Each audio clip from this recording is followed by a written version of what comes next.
என்னடா போட்டோ வச்சிருக்கீங்க அப்படின்ற மாதிரி சாட்னர் வந்து ரூல்ட் அவுட். அதுக்கு பதிலா கேசவ் மகாராஜ் வந்து பாத்தீங்கன்னா செம்மையா பிக் பண்ணி சைன் பண்ணிருக்காங்க. அவர் பாத்தீங்கன்னா சாமி கும்பிட்டு வந்து உள்ள இறங்கி வந்து பவுலிங் போட்டுட்டு இருக்காரு.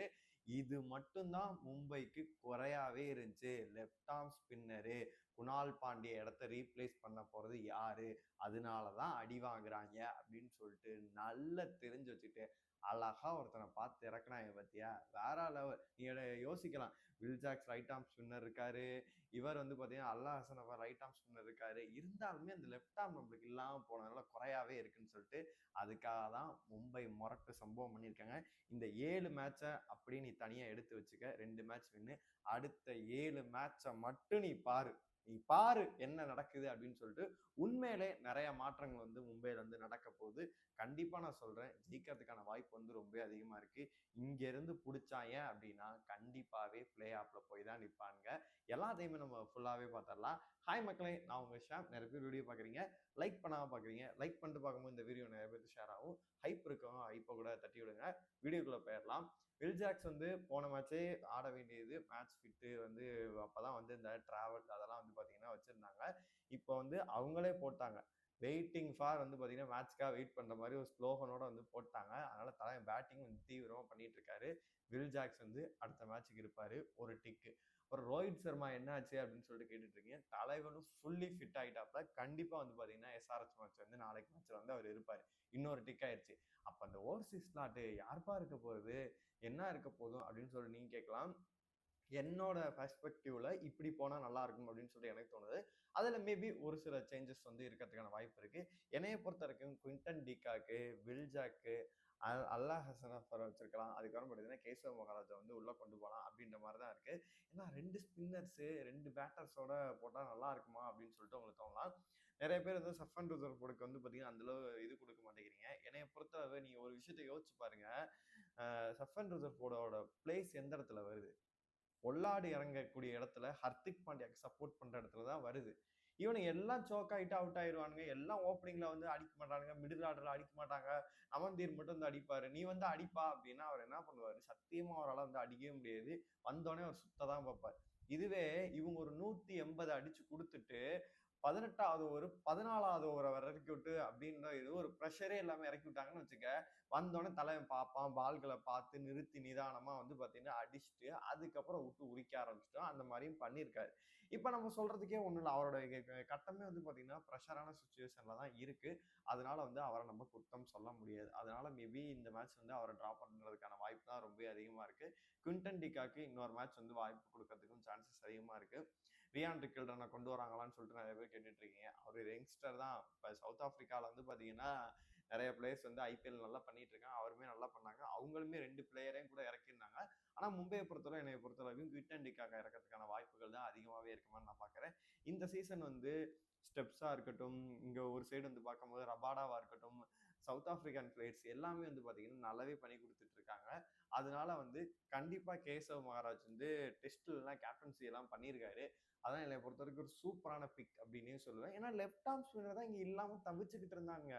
வில்ஜாக்ஸ் வந்து பார்த்தோன்னா அவரும் ஒரு ரைட்டு, அல்லா சஃபரும் ஒரு ரைட்டு, லெஃப்ட்டுக்கு எங்கடா போறது, சாட்னர் போனாலும் அந்த அளவு எஃபெக்டிவா வரமாட்டேங்குதேப்பா அப்படின்ற மாதிரி இருந்துச்சு. நான் ஒரு விஷயத்த வந்து நான் கரெக்டா சொல்லிட்டு இருந்தேன். தோத்துக்கிட்டு இருந்த மேட்ச்ல எல்லாம் வந்து ஒரு மேட்ச் ஜெயிச்சாங்க. அப்போ வந்து பாத்தீங்கன்னா அஸ்வினி குமாரை கொண்டு வாங்கன்னு வந்தோடனே 4 விக்கெட் எடுத்தாரு. பவர் பிளேல போட வைக்கணும். 11வது ஓவர் கொண்டு போய் கொடுக்குறாங்க. பவர் பிளேல அஸ்வினி குமார் இறக்கணும், பவர் பிளேல கேசவ் மகாராஜ் இறக்கணும், பவர் பிளேல அல்லா ஹசன் இறக்கணும். அப்பதான் வந்து பாத்தீங்கன்னா இறுக்கி பிடிச்சு கட்டமைக்க முடியும். இவர் ஒரு அஸ்வினியும் ஒரு லெப்ட், அதே மாதிரி கேசவ் மகாராஜும் ஒரு லெப்ட். கண்டிப்பா 2 பேர் வந்து பாத்தீங்கன்னா சூப்பராகவே விக்கெட்டுகளை வந்து எடுத்து கொடுப்பாங்க. இல்ல அல்லா சஃபர் நல்ல ஒரு ஃபார்ம்ல இருக்காரு. அதனால மும்பைக்கு ஒரு பாசிட்டிவான நோட்டா தான் அமையுது. பிளேயிங் லெவனை பொறுத்தளவு பாத்தீங்கன்னா ரோஹித் சர்மா அண்ட் வந்து Quinton de Kock, will Jacks, Tilak Verma, Suryakumar Yadav, நமந்தீர், அப்புறம் பாத்தீங்கன்னா இவர் இருக்காரு, ஹர்திக் பாண்டியா இருக்காரு. பேட்டிங் லைனப் வந்து பாத்தீங்கன்னா சூப்பராகவே இருக்கு. வில் ஜாக்ஸை மேபி வந்து ஓப்பனிங்ல வந்து விக்கெட்டுகள் போயிட்டு இருந்துச்சு அப்படின்னா கண்டிப்பா அங்க ட்ரை பண்றது வாய்ப்பு இருக்கு. ஏன்னா போன வருஷம் ட்ரை பண்ண மாதிரி பண்ணுவாங்க. என்னைய பொறுத்த வரைக்கும் இந்த திலக் வர்மா இன்னும் நல்லா அடிக்க ஆரம்பிக்கணும். சூரியகுமார் இவங்க 2 பேருமே ஃபார்முக்கு வரணும். அப்பதான் பேட்டிங்ல வந்து இன்னொரு நல்லா பண்ண முடியும். ரோஹித் நல்ல ஃபார்ம்ல வந்து அடிப்பாரு அப்படின்னு நம்பிக்கை இருக்கு. குவிண்டன் கேக் கொஞ்சம் பார்ட்னர்ஷிப் போட்டாலுமே கிளைமேக்ஸ்ல வந்து வில் ஜாக்ஸ் வந்து ஒரு ஹிட்டரா வந்து பாத்தீங்கன்னா முடிச்சு கொடுத்துருவாரு. எந்த ஒரு பிரச்சனையுமே இல்லை. பவுலிங்கை பொறுத்தளவு அஸ்வினி குமார் அண்ட் பூம்ரா இவங்களோட காம்போ வந்து நல்லாவே இருக்கும். ஃபர்ஸ்ட் ஓவர் இது பூம்ரா போட்டாருன்னா செகண்ட் ஓவர் பார்த்தீங்கன்னா அஸ்வினி குமார் போடணும். அடுத்த ஓவர் பூம்ரா போடணும். அதுக்கப்புறம் திரும்பி அஸ்வினிட்ட கொடுக்கணும். அப்புறம் அல்லா சஃபரா இருக்கணும். அதுக்கப்புறம் பார்த்தீங்கன்னா கேசவ மகாராஜா கூட அந்த 6 ஓவருமே வந்து பார்த்தீங்கன்னா பவர் பிளேல கட்டுக்கோப்படா வந்து இறுக்கி பிடிக்கிற மாதிரி வந்து பண்ணா மட்டும்தான் ஜெயிக்கிறதுக்கான வாய்ப்பு இருக்கு. ஹர்திக் பாண்டியாவை கொடுத்து 19 ரன்னு 38 ரன்னு போறதுக்கு நீ அஸ்வினிட்டே கொடுத்து விக்கெட்டுகள் எடுத்தாலும் ரன் போனாலும் விக்கெட்டுகள் எடுத்துருவார்ல. அந்த விஷயத்த வந்து மும்பை யோசிப்பாங்க அப்படின்னு தான் நினைக்கிறேன். ஒரு சைடு வந்து எஸ்ஆர்எச் வந்து நம்ம வந்து சாதாரணமா வந்து இடம் போட்டிருக்க முடியாது. பவுலிங் வந்து குறையா இருந்துச்சு. அதை ஆல்மோஸ்ட் வந்து பாத்தீங்கன்னா ஃபிட் அண்ட் பண்ணி ரெடி பண்ணிட்டாங்க. பேட் கமெண்ட்ஸும் வந்து பாத்தீங்கன்னா அவங்களுக்கு வந்து வந்துட்டாரு. கேப்டன்சி அவர் நல்லாவே பண்ணுவாரு. ஃபைனல் வரைக்கும் கூட்டு போனவர். அதனால அவர் நல்லா பண்ணியிருக்காரு. அதனால அவரும் அவங்களுக்கு மிகப்பெரிய ஒரு பாசிட்டிவா அவர் பவர் பிளேலையும் போடுவார். விக்கெட்டுகளையும் எடுப்பார். ஆனால் அவர் பாசிட்டிவ் மட்டும் பார்க்கப்படுது. அப்புறம் இஷான் மலிங்கா இருக்காரு. சிவாங் குமார், பிரபுல்லாம் பார்த்தீங்கன்னா ஹாட்ரிக் விக்கெட்லாம் எடுக்கிற லெவலுக்கு வந்து வேற லெவலில் பண்ணிட்டு இருக்காப்ல. ஹர்ஷ் தூபே அந்த மாதிரி வந்து அவங்க டீம் வந்து சூப்பராகவே இருக்கு. பேட்டிங் சொல்லவே தேவையில்ல. அவங்க 200 கில்லோட ரெக்கார்டை முறியடிக்கணும்னு சொல்லிட்டு இஷான் கிஷனும் அபிஷேக் சர்மாவும் பார்த்துட்டு இருக்காங்க. ஆனால் 2 பேரும் எப்போ வேணா பண்றதுக்கான வாய்ப்பு இருக்கு. அதுக்கப்புறம் கிளாசன் டிராவிஸ் ஹெட்டுக்கு இன்னும் கொஞ்சம் பண்ணாரு அப்படின்னா போதும். இவங்க 4 பேத்துல நீ 4 பேத்தையுமே விக்கெட் எடுக்கிற மாதிரி ஒரு சூழ்நிலை கொண்டு வரணும். 4 பேத்தையுமே வந்து பாத்தீங்கன்னா விக்கெட் எடுக்கணும். அப்பதான் வந்து ரன்னை கட்டுப்படுத்த முடியும். நீ இஷான் கிஷனை விட்ட, அபிஷேக்கை எடுத்துட்ட விக்கெட்டு, இஷான் கிஷனை விட்டானா அவன் அடிச்சுடுவான். கிளாஸனை விட்ட அப்படின்னா அவன் ஒரு 50 ரன் அடிச்சுடுவான். அதனால இவங்க 4 பேருமே டேஞ்சரஸ் தான். ஹெட்டை விட இந்த 3 பேருமே வந்து பாத்தீங்கன்னா டேஞ்சரஸா இருப்பாங்க.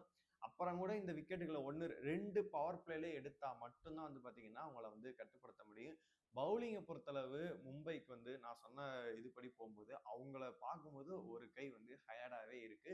பேட்டிங்கும் ஒரு கை ஹயர்டாவே இருக்கு. இப்படி இருந்துகிட்டும் ஒரு டீம் வச்சுக்கிட்டு தோத்துக்கிட்டு இருந்தாங்க. இப்பதான் ஆல்மோஸ்ட் வந்து நான் சொன்ன மாதிரி செட் பண்ணி கொண்டு போவாங்கன்னு நினைக்கிறேன். பேட்டிங் நல்லா இருக்கு, பவுலிங்கும் நல்லா இருக்கு. அப்படி இருக்கும்போது கேப்டன்சியில சொதப்புனா மட்டும்தான் வாய்ப்புகள் அதிகமா இருக்கு. நான் சொன்ன மாதிரி பவர் பிளேல கொடுக்க மாட்டாங்க. கொடுக்காம கொண்டு போயிடுறது. அதுக்கப்புறமேட்டு ஓவரை பதுக்கிறது. பவர் பிளேல பூம்ரா கொடுக்கறது. அஸ்வினி குமாரை வந்து 11வது ஓவர் கொண்டு வருது. ஓப்பனிங் கொண்டு வந்து சர்துல் தாக்கூர் திரும்பி திரும்பி ஓவரை கொடுக்கு. இந்த ஹர்திக் பாண்டியா ஓவரை போடுறது. அந்த மாதிரி மாத்தி மாத்தி கொலாப்ஸ் எதுவும் பண்ணாம நல்ல ஒரு ஸ்ட்ராட்டஜியோட போனாங்க அப்படின்னா கண்டிப்பாவே ஜெயிக்கிறதுக்கான வாய்ப்பு இருக்கு. இதுல இந்தியன் கேப்டன் வேற சூரியகுமார் சரியில்லை. ஹர்திக் பாண்டியா போலான்னு ஒரு டாக்ஸ் எல்லாம் போயிட்டு தயவு செஞ்சு வேணாம். இங்கே அவர் வந்து ஒரு ப்ரூவ் பண்ணி காமிக்கட்டும், ஒரு கோப்பையை வாங்கட்டும். அதுக்கப்புறமேட்டு நீங்க அங்க சான்ஸ் கொடுங்க அப்படின்ற மாதிரி தான் தோணுது. ஒரே நாள்ல பாருங்க சாட்னருக்கு வந்து பாத்தீங்கன்னா இன்ஜுரி, தோள்பட்டையில் அடிபட்டுச்சு அப்படின்ற மாதிரி சொல்லிட்டு இருந்தாங்க. அடுத்து 2 நாள்ல வந்து பாத்தீங்கன்னா அவர் கெட் வெல் சூன் சொல்லிட்டு போட்டு டப்புன்னு வந்து கேசவ் மகாராஜா சூப்பராகவே சைன் பண்ணிட்டாங்க. என்னை பொறுத்த வரைக்கும் கேசவ் மகாராஜ் சரியான ஒரு பிக்காக தான் நான் பார்க்குறேன். நீங்க சொல்லுங்க, மும்பை என்ன பிளேயிங் லெவன்ல போனா ஜெயிக்கிறதுக்கான வாய்ப்புகள் ரொம்பவே அதிகமா இருக்கு? உங்களோட கருத்துக்கள் எல்லாத்தையுமே மறக்காம கமெண்ட் பாக்ஸ்ல சொல்லுங்க.